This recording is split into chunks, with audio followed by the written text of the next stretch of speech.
Hey there, Taurus! Welcome new subscribers. My name is Yan, returning is Tambayers ko. Thank you sa inyong walang sawang love and support. At kung di niyo pa alam, mayroon pa po tayong other channel. Link down below sa ating description box. So if interested, click lang yung link dyan para mapunta kayo there na araw-araw ay nag-upload tayo ng collective readings for all signs doon. At yung lahat ng gender dito sa babae, lalaki, LGBT, lahat ay welcome. Pwede rin pong i-switch ang mga roles dahil possible magkapalit-palit dahil general reading ito. And at the end of the day, lahat ay may free will na free mong gamitin anytime, anywhere. At syempre, cross-watchers ni Taurus, welcome ka rin. May Taurus placement sa natal/birth chart. Welcome din kayo. Just take only what resonates. So let's see your messages, beautiful Taurians, ruled by the planet Venus. Let us see. Messages for Taurus, Archangel Michael, and army of guardians and angels, guides ni Taurus. Thank you so much sa inyong palagiang presence, Taurus.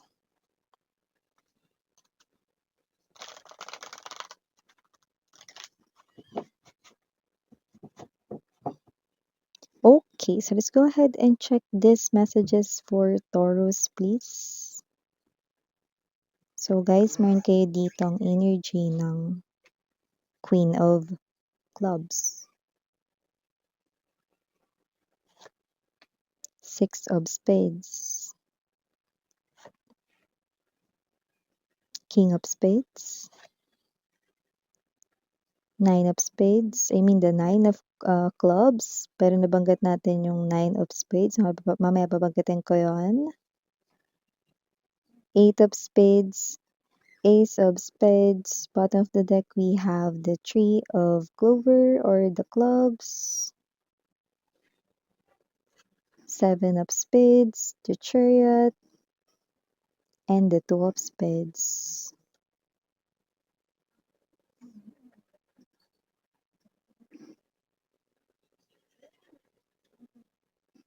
Okay, so sa nakikita ko dito, meron ditong paparating sa inyo, someone from malayo, no? Or siya ay nakatira sa malayo, may distansya sa pagitan ninyong dalawa, no? Itong person na 'to, no, ay single at talagang ang hanap niya rito, no, na nasa listahan niya rito, no, check na check mong lahat ang check boxes ng listahan niya rito when it comes to love, kaya hindi malabo na magkagusto agad itong tao na 'to sa iyo, straight up, 'no? This person could be living, 'no, sa ibang country, pero yung iba naman doesn't have to be sa ibang country, pero basta magkalayo kayo, may distansya sa pagitan ninyong dalawa. Itong tao na 'to, 'no, if siya ay isang guy, nagtataglay siya rito ng feminine energy, 'no?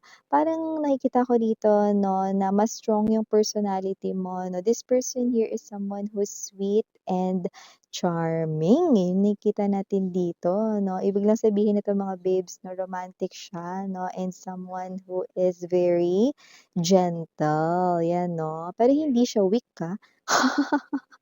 Lilinawin ko lang 'yun, okay? Sa pagdating sa personality, napaka-gentle ng person na ito at nakikita ko that this person will handle you with extra care. Wow! So this is your brand new love, Taurus, and I do pick up na kung sino rin 'tong tao na 'to. This person here with the King of Spades is someone who holds honor sa kanyang trabaho, 'no? Puwedeng siya ay kilala sa kanyang work, 'no, or siya rito ay may magandang reputation.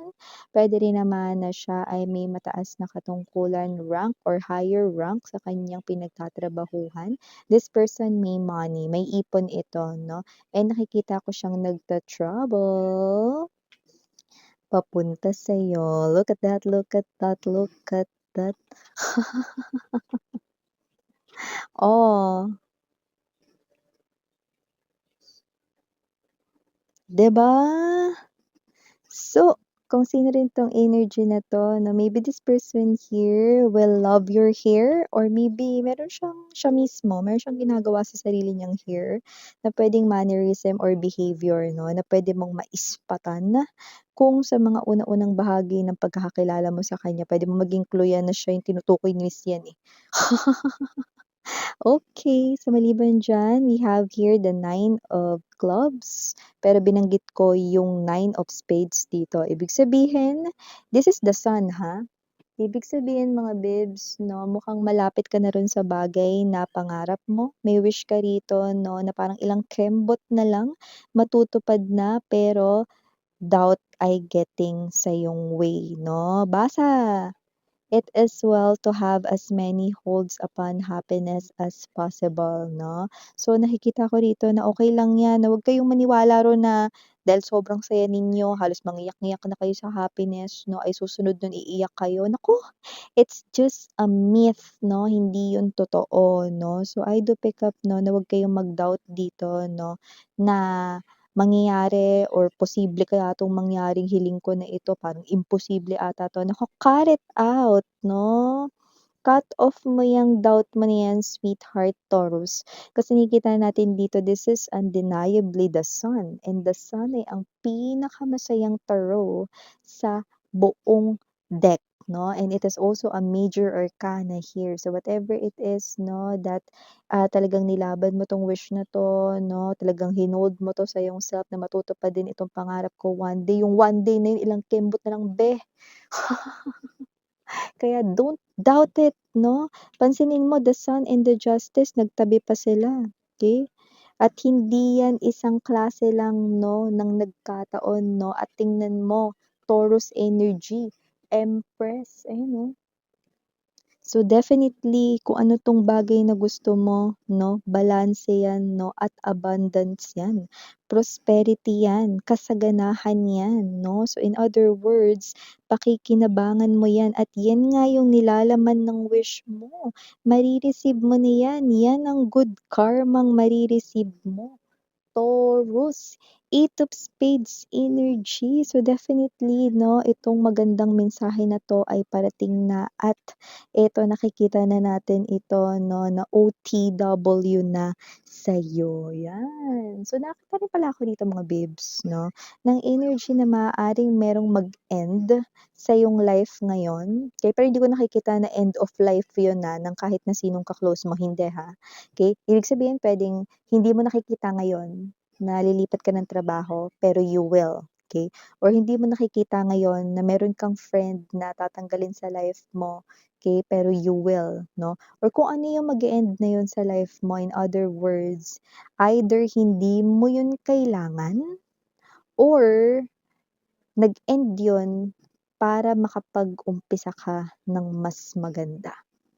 Bongga, 'di ba? So kung 'yan man ay friend mo na mawawala sa life mo, like hindi mo na magiging friend 'yan, maybe 'yan yung friend na hindi talaga totoo sa'yo. Maybe 'yan yung friend na instead of giving you hope and support you, 'yan yung palagi kayo ritong parang, dina-down 'no, or laging nagke-create ng negative influence sa inyo 'no. So it's not healthy, it's not helping you guys 'no. It's okay to let that person go. Or if it is something here na mag-e-end yung toxic relationship mo with someone, it's okay because a new opportunity, no? Especially, wow, yung binanggit ko kanina is OTW coming your way, 'di ba? At yung iba naman dito na maybe it's your job na hindi mo nakikita na iko-close mo or yung business mo na iko-close mo because you're heading towards a new chapter in your money goals, no? In an opportunity which is far different 'no, sa'yo ritong trabaho 'no, na aalisan mo mas maganda yung kita dito, mas convenient sa'yo, mas beneficial sa'yo, lahat ng hanap mo andun na, 'di ba? So, I do pick up 'no, na may mag-e-end man dito 'no, it's something here that will create support at yan din yung bagay na pinakahihintay mo. Divine timing is already here. Three of Clubs energy. Okay? Maybe you love singing or maybe marunong kang tumugtog. Kahit anong instrument, no? Okay lang kahit isa. No? So I do pick up that music is already part of your life. Maybe this is another clue, no? Para dun sa kung sino yung mga kausap ko talaga ng mga Taurians out there. No, doesn't have to be na kailangan maganda yung boses, no, or whatsoever, no? Pero if you love music 'no, even wala kayo sa tono 'no, kahit naliligo kayo, kumakanta kayo, or you're singing, you're dancing 'no, sa beat or sa tune or the music, then there you go. That's a strong sign here, okay? And we also have here the Chariot, Seven of Spades. Nakita ko dito ng energy na meron kayong makakasama sa isang klase ng adventure na akala ninyo, no, ay parang very risky. Ano man ito, pwedeng ito yung goals ninyo, no, na pwedeng ite-take ninyo yung pathway na yon, itutuloy ninyo yung goal nyo na yon, related man yan sa pera or what, no. Kahit very sigsag yung daan yan, kahit very risky yan, may susuporta sa'yo, may sasandalan ka. Maybe this is your partner, maybe this is your family, maybe this is your friend, no? So, ituloy mo lang yan. Okay? The chariot is keep it up, keep going. Yun mga babes, no? Because I do see you relaxing. Wow! The hangman energy. Maybe you love books. Or maybe, okay, ikaw ito 'no, na hindi ka naman lonely pero okay lang sa'yo 'no, you love spending your time alone, okay. Mas nare-relax ka, mas nakakapagpahinga ka 'no, pero you know what? The high message or the high frequency of message that I'm picking up from this Two of Spades is that you will receive that kind of peace of mind 'no. For the first time in forever 'no, mare-relax ka dito. Yung wala kang aalalahanin, babayarang utang, wala kang aalalahanin na pending na mga bills, wala kang aalalahanin na pending na mga trabaho, wala kang kahit na ano ritong problema for the first time in forever. Nakapag-relax ka talaga ng bongga. So, parang ito na rin yung nagke-create rito ng replenishment ng energy at nagkakaroon rin ng epekto sa iyong skin. Mas mag-glow up ka rito, no? Lalabas yung freshness mong tinatago dyan, taray. So you will look more glowing, more beautiful, and also, no, more talagang iba yung dating eh, no? Mas mature kang tingnan, mas relax ka, mas babata ka ritong tingnan. Makaka-receive ka ng mga compliments, no? Okay? You will definitely soon receive that, no? People around you will start complimenting you. Wow, you look beautiful today. Or blooming ka, nag-blush on ka ba? Anong blush on mo? Like, it's natural, no? They will see your energy because ang hirap itago ng ganitong klase ng energy, no? Yung wala kang inaalala, walang stress, walang problem, no? Pahinga mode talaga ito, no? Like for the first time, I just saw 333, no? You will start seeing, pwedeng diretsong 333 angel numbers or a lot of number trees, no? Or mirroring numbers or, repeating numbers, okay, could be signs now that you're heading towards this beautiful messages right here. So yeah, Taurus, these are all the messages we've got right here for you, sweetheart. Thank you again. And Mariana, I mean, it's a privilege, no, to tell this message here for ya, guys. So, again, I'm Yuriana, only for the girls, and Yana Duna for the boys. Sarang hiya, love and light.